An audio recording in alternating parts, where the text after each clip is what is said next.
नमस्कार दोस्तों, हमारी गैसियस साइकिल कंप्लीट हो चुकी है। अब हम डिस्कस करेंगे सेडिमेंट्री साइकिल। और सेडिमेंट्री साइकिल के अंदर मेनली हम डिस्कस करेंगे फॉस्फोरस साइकिल और सल्फर साइकिल। फॉस्फोरस और सल्फर, इन दो साइकिल को हम सेडिमेंट्री साइकिल के अंदर डिस्कस करेंगे। देखो, फॉस्फोरस, सल्फर, कैल्शियम, मैग्नीशियम, ये जितने भी एलिमेंट्स हैं ये सर्कुलेट करते हैं सेडिमेंट्री साइकिल के द्वारा। तो सेडिमेंट्री साइकिल के अंदर जो है चीजें एटमॉस्फेयर के द्वारा सर्कुलेट नहीं होती हैं, जबकि erosion, sedimentation, mountain building, volcanic activities और बायोलॉजिकल ट्रांसपोर्ट के द्वारा जो है ये चीजें सर्कुलेट होती हैं। तो इन्हीं चीजों को हम आज के लेक्चर के अंदर डिस्कस करेंगे। तो स्टार्ट करते हैं हमारी सेडिमेंट्री साइकिल को।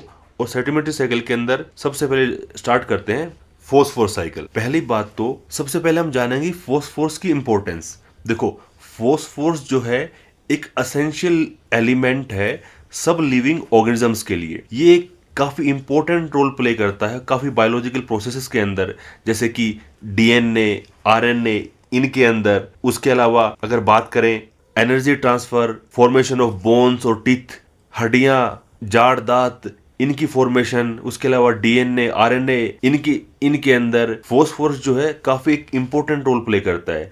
तो इसको हम समझेंगे कि फॉस्फोरस साइकिल के अंदर फॉस्फोरस जो है कैसे सर्कुलेट होता है।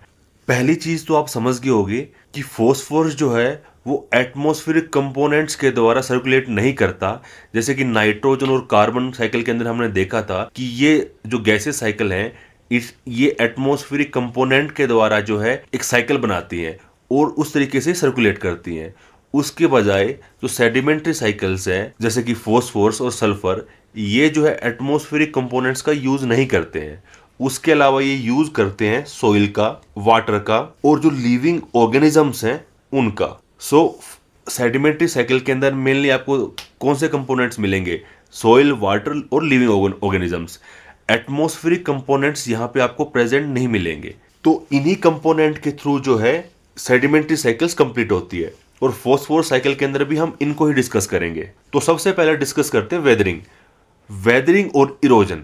वेदरिंग और इरोजन ये प्रोसेस स्टार्ट होता है उन रॉक्स से जिनमें जो है फॉस्फोरस प्रेजेंट होता है। इन रॉक्स की वेदरिंग या इरोजन होता है ओवर द टाइम। उसके बाद क्या होता है, इनके अंदर जो मिनरल्स होते हैं उनका ब्रेकडाउन होता है। और इन मिनरल्स के ब्रेकडाउन के बाद क्या होता है, जो फॉस्फोरस इन रॉक्स के अंदर प्रेजेंट होता है वो सोइल के अंदर रिलीज हो जाता है। तो वेदरिंग और इरोजन के अंदर आपने देखा कि रॉक्स के अंदर जो फॉस्फोरस प्रेजेंट होता है तो इन रॉक्स की वेदरिंग हो जाती है और ओवर द टाइम इनके अंदर जो मिनरल्स प्रेजेंट होते हैं उनका ब्रेकडाउन हो जाता है और इसके बाद रिलीज होता है फॉस्फोरस।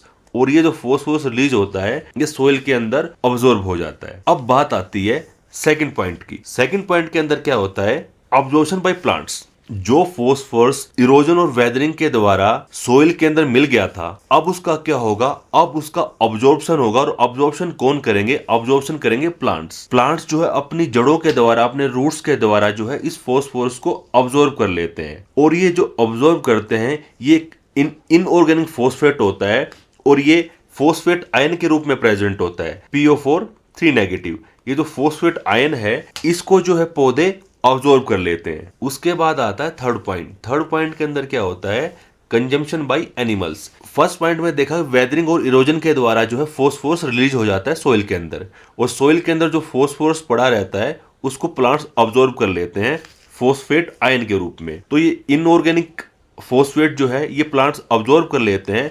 उसके बाद क्या होता है, इन प्लांट्स को खा लेते हैं एनिमल्स। जब एनिमल प्लांट्स को खाते हैं या एनिमल्स किसी दूसरे एनिमल को खाते हैं तो ये जो फॉस्फोरस उनके शरीर में चला जाता है। तो इस तरीके से जो है फॉस्फोरस एनिमल्स के अंदर पहुंच जाता है। उसके बाद क्या आता है, उसके बाद होता है डीकम्पोजिशन। डीकम्पोजिशन होगा किसका? एनिमल्स का और प्लांट्स का। जब एनिमल्स और प्लांट्स मर जाते हैं तब जो ऑर्गेनिक मैटर्स होते हैं उनका होता है डीकम्पोजिशन। डीकम्पोजिशन के बाद क्या होता है, दोबारा से जो फॉस्फोरस है वो सोइल के अंदर आ जाता है। तो इस तरीके से साइकिल कंप्लीट होती है।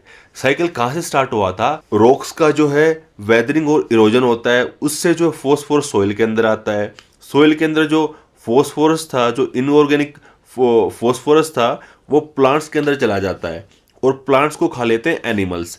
इस तरीके से ये फॉस्फोरस एनिमल्स के अंदर पहुंच जाता है।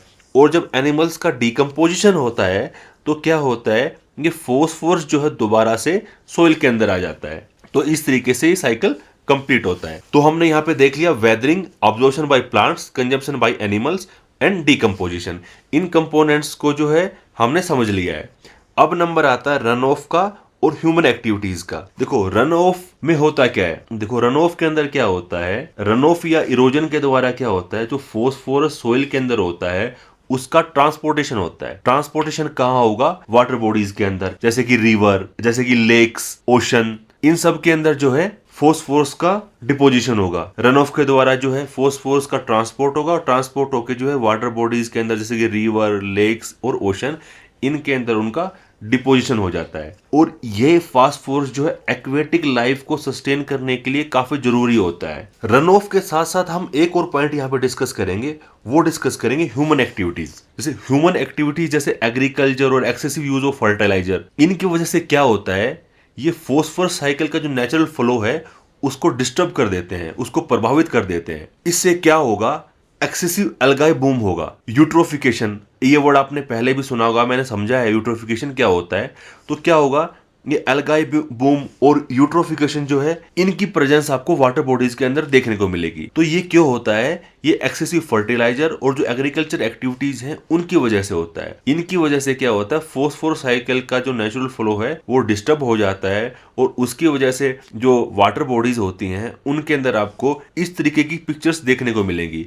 इसको बोलते हैं यूट्रोफिकेशन या एल्गाई बूम। तो यूट्रोफिकेशन, एल्गाई बूम, उसके अलावा बहुत सारे रूटेड प्लांट्स जो होते हैं वाटर बॉडीज के अंदर, और माइक्रोस्कोपिक प्लांट्स जो होते हैं वहां पे फोस्फोरस जो प्रेजेंट होता है, इसकी वजह से आपको algae boom, eutrophication, microscopic plant, उसके अलावा बहुत सारे रूटेड प्लांट्स जो है वाटर बॉडीज के अंदर देखने को मिलेंगे। तो देखो ये जो ह्यूमन एक्टिविटीज हैं, जैसे कि एग्रीकल्चर एक्टिविटीज और एक्सेसिव यूज ऑफ फर्टिलाइजर, ये आपने देखा कि कैसे फॉस्फोरस साइकिल का नेचुरल जो फ्लो है उसको डिस्टर्ब करता है। तो एक तरीके से हमें प्रॉपर मैनेजमेंट की जरूरत है एग्रीकल्चर एक्टिविटीज के अंदर, जिससे जो है एनवायरनमेंट के ऊपर कोई बैड इफेक्ट ना पड़े, एनवायरनमेंट जो है इम्पैक्ट ना हो। तो इसलिए हमें एग्रीकल्चर एक्टिविटीज के अंदर काफी सोच समझ के फर्टिलाइजर्स का यूज करना होगा, लिमिटेड क्वांटिटीज के अंदर यूज करना होगा, वरना जो है यूट्रोफिकेशन, एल्गा बूम और जो माइक्रोस्कोपिक प्लांट्स जो है ये वाटर बॉडीज के अंदर ज्यादा क्वांटिटी में आपको देखने को मिलेंगे।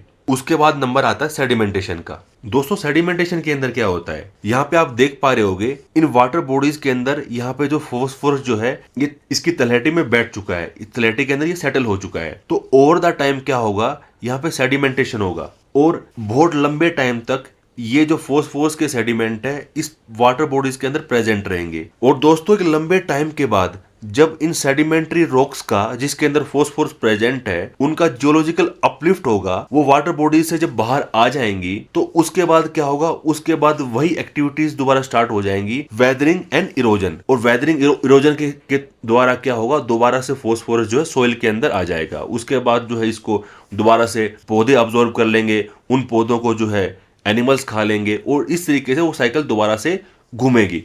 तो आप यहाँ पे समझ गए होंगे कि फोस्फोरस साइकिल जो है कैसे कंप्लीट होती हैं, और अलग अलग कंपोनेंट जो है इसके अंदर कैसे अपना रोल प्ले करते हैं। तो दोस्तों आज के इस लेक्चर के अंदर हम इतना ही डिस्कस करेंगे, यहाँ पे अपनी फोस्फोरस साइकिल कंप्लीट होती है।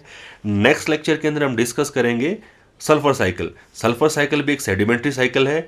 जैसे ही अपनी सल्फर साइकिल कंप्लीट होगी तो यहाँ पे अपनी जो बायो जियोकेमिकल साइकिल के जो लेक्चर्स थे ये सब के सब कंप्लीट हो जाएंगे। तो आज के इस लेक्चर के अंदर इतना ही। Thank you.